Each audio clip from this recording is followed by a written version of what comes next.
محبت کہتے ہیں، روح کے ملان اور دلی کشش کا نام محبت ہے۔ اب یہ بعض دفعہ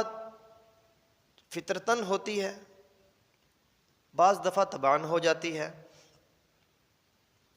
تعلق کی وجہ سے، برادری کی وجہ سے، کچھ وجوہات کی وجہ سے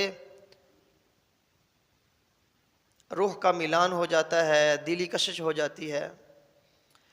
تو اللہ رب العزت نے قرآن مجید کے اندر محبتوں کے ٹکراؤ کو اللہ نے بیان کیا ہے کہ قل ان کان آباؤکم و ابناؤکم و اخوانکم و ازواجکم و عشیرتکم و اموال اقترفتموها و تجارت تخشون کسادها و مساکن ترضونها احب الیکم من اللہ و رسولہ و جہاد فی سبیلہ فتربصوا حتی یأتی اللہ بامرہ۔ اب اللہ رب العزت محبتوں کے ٹکراؤ کو جو بیان کر رہے ہیں، اب یہ قطعاً مطلب نہیں کہ ان سے محبت نہیں ہونی چاہیے۔ اس آیت کا مطلب یہ ہے کہ ان سب سے بڑھ کر اللہ اور اس کے رسول کی محبت ہونی چاہیے۔ اب ہم انہی محبتوں کو اپنے اوپر اتنا غالب کر لیتے ہیں کہ اللہ کو بھی بھول جاتے ہیں اور رسول اللہ صلی اللہ علیہ وسلم کو بھی بھول جاتے ہیں۔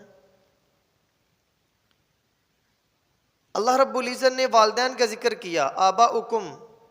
کہ کبھی ماں باپ کے مطالبات سے ٹکراؤ ہو سکتا ہے،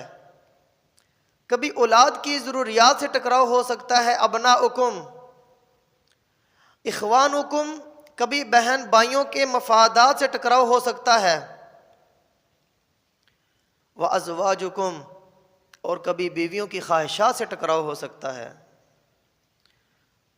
وعشیرتکم، اور کبھی برادری کے رسم و رواج سے ٹکراؤ ہو سکتا ہے، وَأَمْوَالٌ اقْتَرَفْتُمُوهَا، اور کبھی مالی معاملات سے ٹکراؤ ہو سکتا ہے، وَتِجَارَةٌ تَخْشَوْنَ كَسَادَهَا، اور کبھی تجارتی نقصان سے ٹکراؤ ہو سکتا ہے، وَمَسَاكِنُ تَرْضَوْنَهَا، اور کبھی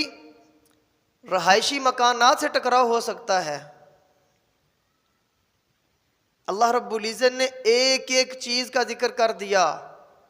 کہ انسان کی محبت کا جو ٹکراؤ ہوگا وہ انہی چیزوں کے ساتھ ہوگا۔